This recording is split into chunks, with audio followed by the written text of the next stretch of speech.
పక్షంగా మరి వచ్చి నీ పక్షంగా నీ చేయబట్టుకుని ఆయన నిన్ను నడిపించేవాడై ఉన్నాడు.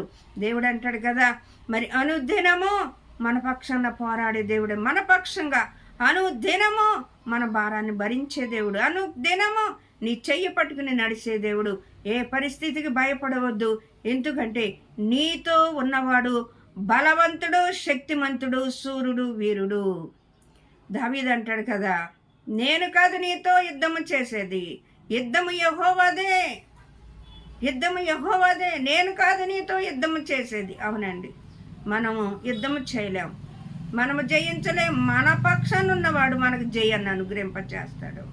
మనకు జయాన్ని అనుగ్రహింపచేసే దేవుణ్ణి మనం చూసినప్పుడు మన సమస్య, మన పరిస్థితులు, మన కష్టాలు, లేతే మనకున్న ప్రతి పరిస్థితుల నుండి విడిపించగలిగిన దేవుడు నాకున్నాడని నువ్వు నమ్మితే మన పరిస్థితులను మనం చూడొద్దు, పరిస్థితుల నుండి విడిపించగలిగిన దేవుణ్ణి మనము చూసేవారుగా ఉండాలి.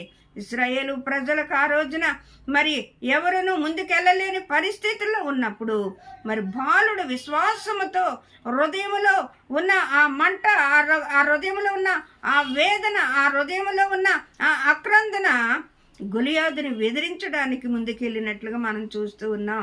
మరి దావీదు కంటే గొలియాదు గొప్పవాడే, కానీ దావీదు పక్షాన ఉన్నవాడు గొలియాదు కంటే గొప్పవాడు.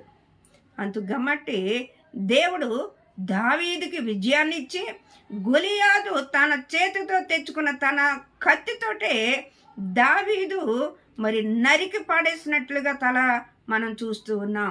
ఆ తలను తెచ్చి ఇశ్రాయేలు ప్రజలలో దేవుడు ఉన్నాడు అని మరి ఎంతో జయము పొందినట్లుగా, ఇదిగో దేవుడు విడిచిపోలేదు, ఆ దేవుడు మనతో కూడా ఉన్నాడు, ఇశ్రాయేలును కాపాడువాడు, కునుకుడు నిద్రపోని దేవుడు మనతో ఉన్నాడు అని ఆ రోజున ఇశ్రాయేలు ప్రజలందరికీ మరి వాళ్ళ హృదయాలు తెరవబడ్డాయండి.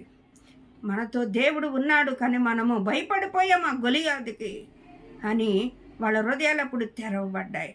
ఒకవేళ ఏ పరిస్థితుల్లో నువ్వు బాధపడుతున్నావో, ఒకవేళ కుటుంబంలో శాంతి సమాధానం లేని పరిస్థితిలో ఉండవచ్చు, అప్పుల్లో అయ్యో నేను ఇవి అప్పులు ఎలా కట్టను, అయ్యో నా పరిస్థితి మరి ఏ ఏ ఏ రేవుకి నేను చేరాలో నాకు తెలియని పరిస్థితి, లేకపోతే నాకు వచ్చే ఆదాయం తక్కువ, నాకు అప్పులు చూస్తే ఇంత విస్తారంగా ఉన్నాయని కృంగిపోయే పరిస్థితులు ఉండవచ్చు.